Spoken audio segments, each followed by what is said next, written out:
Que a graça de nosso Senhor e Salvador Jesus Cristo seja sobre cada um de nossos ouvintes. É com imenso prazer que nós estamos chegando uma vez mais no seu lar com o programa A Voz do Pastor. E desejamos a todos as mais ricas e preciosas bênçãos de Deus. Nosso desejo é que a palavra de Deus possa vir de encontro à necessidade do coração de cada um daqueles que nos ouvem.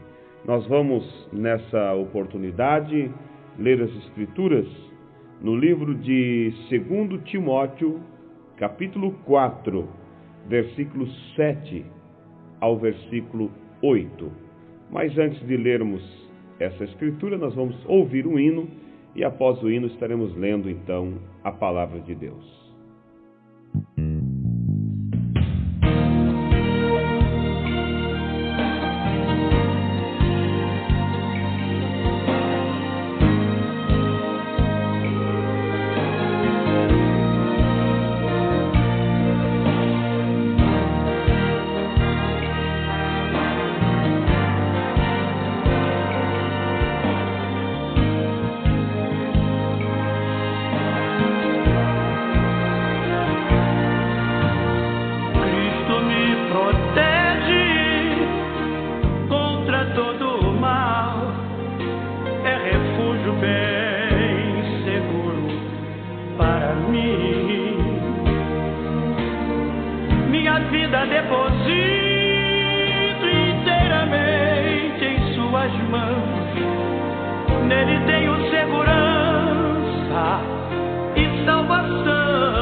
Segundo Timóteo, capítulo 4, versículo 7 ao versículo 8, assim diz a palavra de Deus: Combati o bom combate, acabei a carreira, guardei a fé.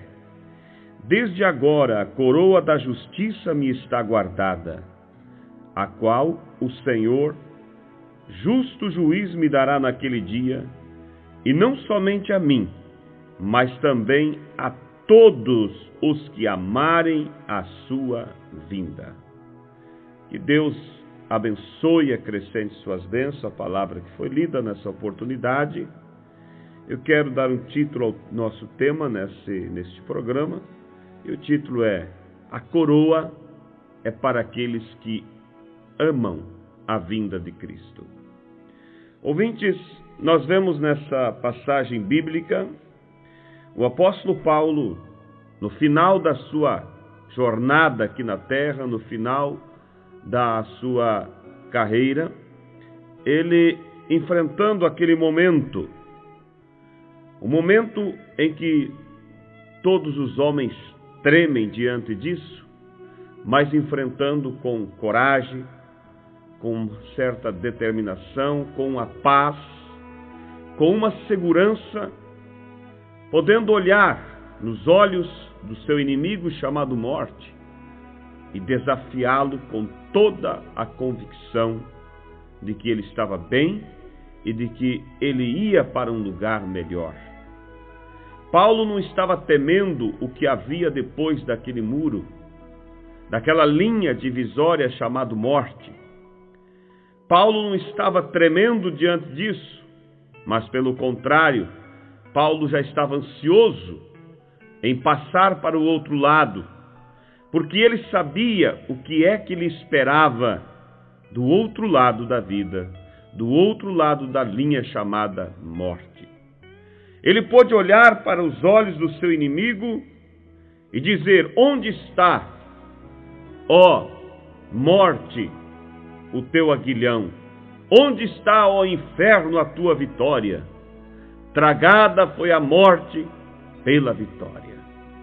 Então, Paulo sabia o que ele confiava, Paulo sabia em quem ele tinha crido, Paulo estava convicto disso.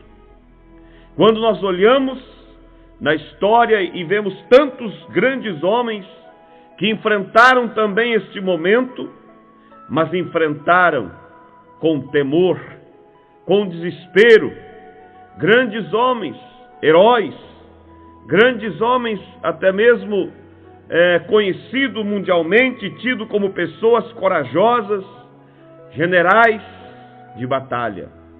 Eles enfrentaram a morte com temor terrível.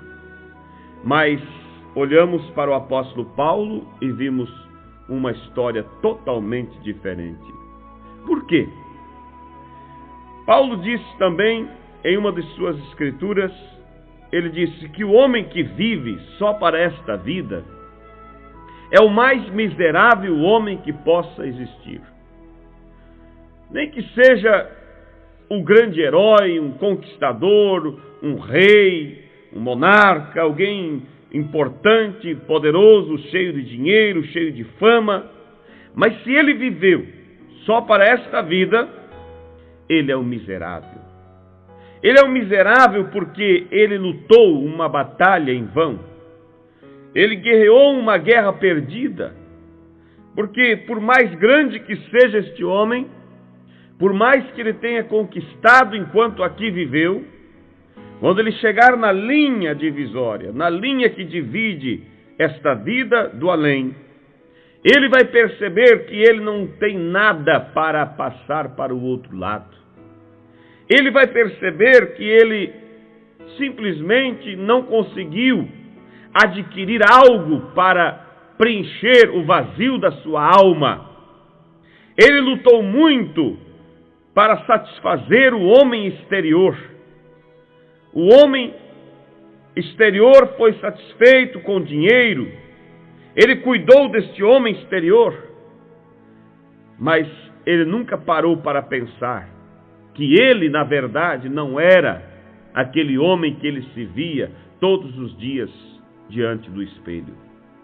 Mas que aquele homem que ele se enxergava, que ele avistava, que ele admirava no espelho, não passava de uma casa onde ele estava habitando. E que ele precisava cuidar do homem interior, do homem que habitava dentro daquela carcaça. Porque o homem exterior, esse corpo, vai voltar ao pó, uns mais cedo e outros mais tarde, mas todos terão que voltar ao pó. Mas este homem interior, ele vai partir para o além. Ele vai ter que chegar diante da presença de Deus. Todos. Seja rico ou seja pobre. Seja um bandido ou seja uma pessoa boa ali da sociedade. Todos vão ter que chegar diante de Deus. Mas com uma diferença muito grande uns dos outros. Uns, a Bíblia disse, que chegarão diante de Deus para receber dele as boas-vindas. Quando ele dirá assim: vinde benditos do meu Pai. Foste fiel no pouco, sobre o muito te colocarei. Enquanto outros receberão o juízo. Apartai-vos de mim, praticadores de iniquidade, porque em verdade vos digo que nem mesmo vos conheço. Tudo isso depende da vida que a pessoa viveu aqui, do lado de cá. Porque depois que passou para o outro lado, já não se define mais nada. A pessoa sela o seu destino, ou seja, fecha o seu livro.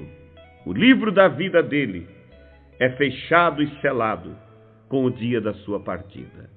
Então, o que nós devemos fazer pelo nosso homem interior, por esta alma, é agora, enquanto vivemos. E Jesus disse assim, ele disse, nem só de pão viverá o homem, mas de toda a palavra que procede da boca de Deus. O que Jesus estava dizendo, afirmando com isso? Que o homem não se alimenta só das coisas daqui, mas que há um homem interior, que é chamado a alma do ser humano, que se alimenta de outra coisa. Ele não se alimenta do feijão, do arroz.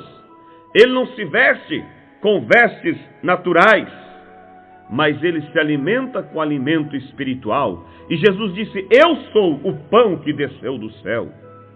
É este pão que alimenta a alma do homem. É a palavra de Deus, pura, genuína.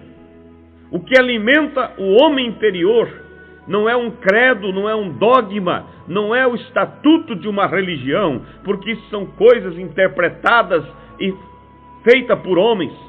Mas o que alimenta a alma é a pura palavra de Deus, tomando ela, assim como ela está escrito, e se posicionando por ela. É isso que dá segurança para a alma do homem. Então veja, ouvintes, Paulo dizendo que o homem que vive só para esta vida, ele é o mais miserável homem que possa existir na face da terra. Mas aquele que decide pelo outro lado, como disse Jesus, aquele que perde sua vida para este mundo, ganhará a vida do outro lado. Mas aquele que ganha a vida para os prazeres deste mundo, para a vaidade, para a fama, para as conquistas que a carne deseja, perde a vida para o outro lado. Conta-se, ouvintes, daquele grande homem chamado Alexandre o Grande. Foi um grande general grego, conquistador de muitas batalhas, e ele é tido até hoje pela sociedade como um grande homem. Mas a história nos diz que ele, depois de ter vencido muitas batalhas, ele, depois de ter vencido países, exércitos, ele estava enfrentando os seus últimos momentos no leito da morte. Morreu novo, morreu aos 33 anos de idade.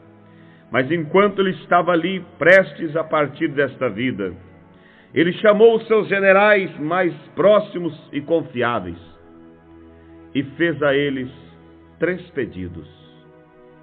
Ele disse, eu quero fazer a vocês 3 pedidos, para que vocês realizem após a minha partida. E aqueles homens de confiança disseram, pois não, Alexandre, quais são? Ele disse, o primeiro pedido que eu quero é que após a minha partida, os melhores médicos carreguem o meu caixão. O segundo pedido, eu quero que vocês depositem no caminho por onde vai passar o meu cortejo. Deposite na beira do caminho as minhas conquistas, a minha riqueza, aquilo que eu conquistei em minhas batalhas. E o terceiro pedido: eu quero que enquanto os médicos carreguem meu caixão por entre as minhas conquistas, minhas mãos estejam do lado de fora do caixão, balançando ao ar. Aqueles homens, apavorados com um pedido tão absurdo, disseram: mas, majestade, por que um pedido tão absurdo como este?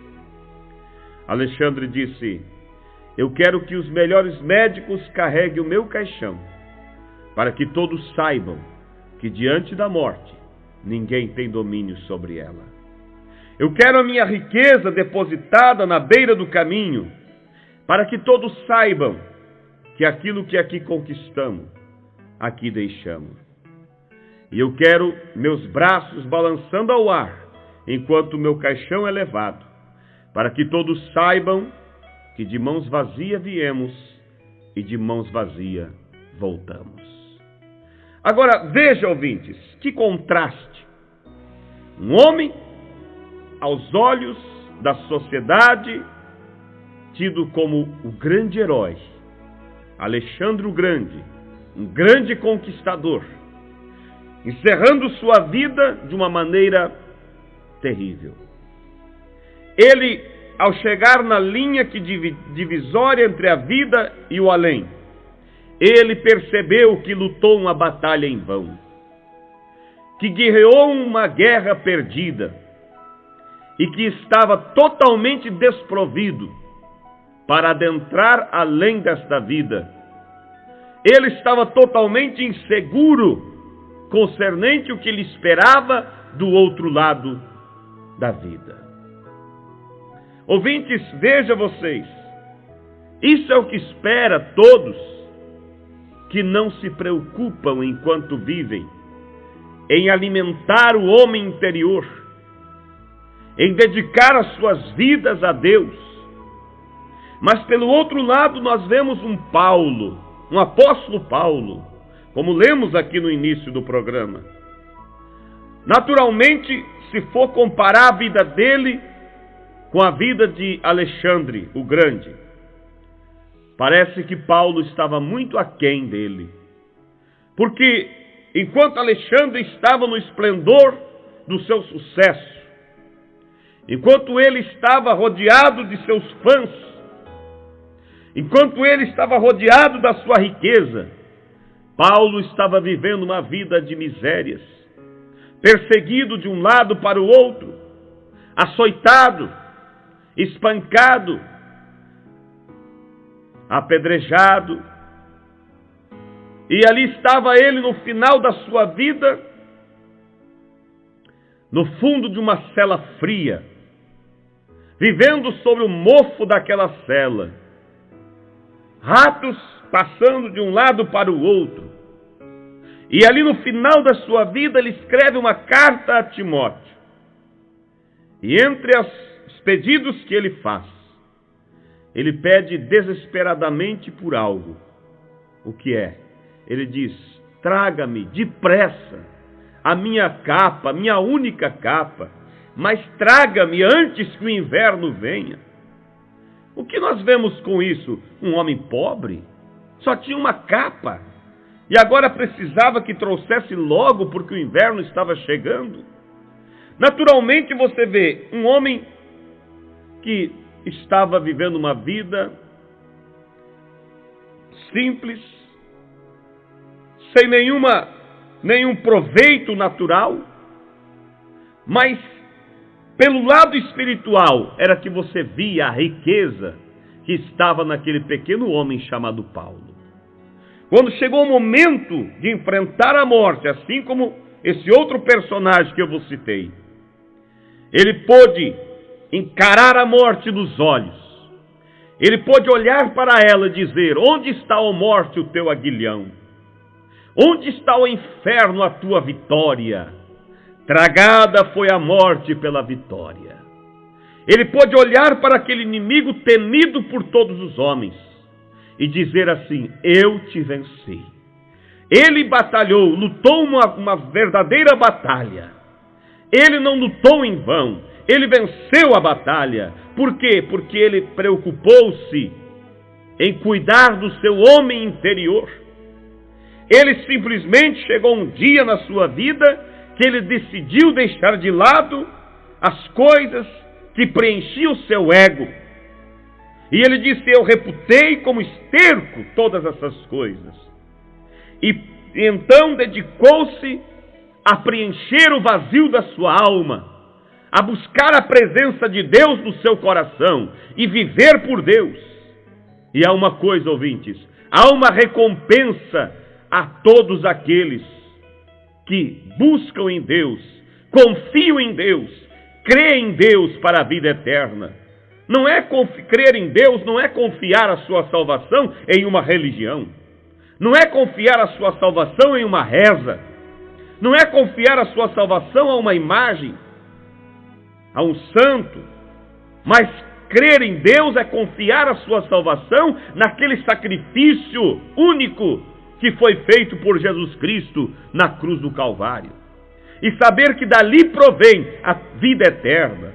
E arrepender-se do profundo do seu coração e olhar para Cristo e dizer: Senhor, sei que sou um pecador, sei que tenho muitos erros e que por esses erros mereço o inferno, mas também sei que o Senhor se entregou por mim, tomou o meu lugar, morreu por mim naquela cruz.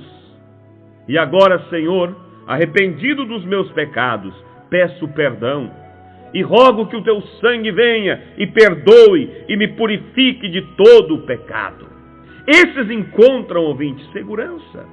E Paulo, encerrando, eu quero dizer, no finalzinho da sua caminhada, ele pôde enfrentar aquele inimigo chamado morte e dizer: combati o bom combate, acabei a carreira e guardei a fé. E ele conclui dizendo assim: e desde agora uma coroa da justiça me está preparada, não somente para mim, mas também está preparada para todos os que amarem a sua vinda. Então quer dizer que esta coroa é para mim? É para você que ama a vinda de Cristo? Mas amar a vinda de Cristo, ouvinte, sabe o que significa isso? É viver a palavra. Amar a vinda de Cristo é renunciar o pecado. Amar a vida de Cristo é você dizer não para as coisas erradas.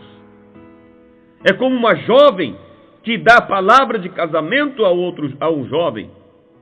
Então aquela moça, se ela ama, ela se mantém, ela simplesmente vive para ele, ela renuncia muitas coisas para ficar correta com sua palavra que ela deu para aquele moço. Amar a vinda de Cristo, ouvintes, é você viver uma vida na expectativa do encontro com Cristo nos ares. E quem ama a vinda de Cristo, ele vive uma vida numa atmosfera além dessas coisas naturais. Não adianta alguém dizer: eu amo a vinda de Cristo, e a vida dela mostra que ela está apegada às coisas deste mundo, que ela está apegada às vaidades deste mundo, às modas, ao pecado, às coisas imorais que o mundo oferece. E vem cá, ouvintes, deixa eu lhe dizer algo. Hoje, pregar a palavra como ela está nas Escrituras, em um mundo moderno qual nós vivemos, é tido como quadrado, antiquado, ultrapassado. Eles dizem: vivemos em outro tempo, as coisas mudaram. Mas eu quero lhe dizer uma coisa, ouvintes.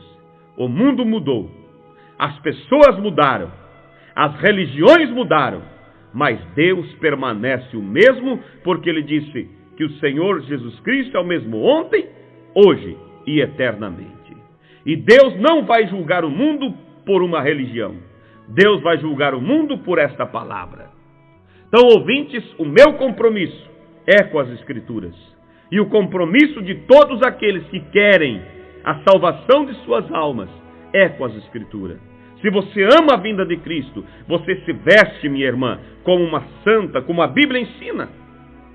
Se você ama a vinda de Cristo, irmão, você se posiciona com uma vida pia, correta, de acordo pela luz da palavra de Deus. Você não se vende para este mundo moderno, o qual estamos vivendo. Você não se deixa ser arrastado pela influência do pecado. Nem que você tenham você como um fanático, um ultrapassado, não importa. Quem ama, ele sofre pelo amor que ele tem. Então eu digo a vocês, encerrando, ouvintes, a coroa da justiça, ela está reservada não só para Paulo, mas ele disse para todos os que amarem a sua vinda. E eu digo uma coisa, ouvintes, a vinda de Cristo está muito perto. Como posso saber disso? Olha os sinais, olha os acontecimentos, e brevemente ele virá para buscar aqueles que têm amado a sua vinda, que têm renunciado o pecado e que têm se posicionado pelas Escrituras. Esses subirão no arrebatamento, antes que o juízo de Deus caia sobre a terra e traga a destruição para aqueles que rejeitaram a palavra e rejeitaram os ensinamentos de Jesus Cristo. Que Deus te abençoe, meu ouvinte, e a minha oração é que você seja um desses que amam a vinda de Cristo e que sabem que há uma coroa da justiça que te espera. Deus te abençoe e que a graça de nosso Deus seja sobre cada um de vós, é a minha oração.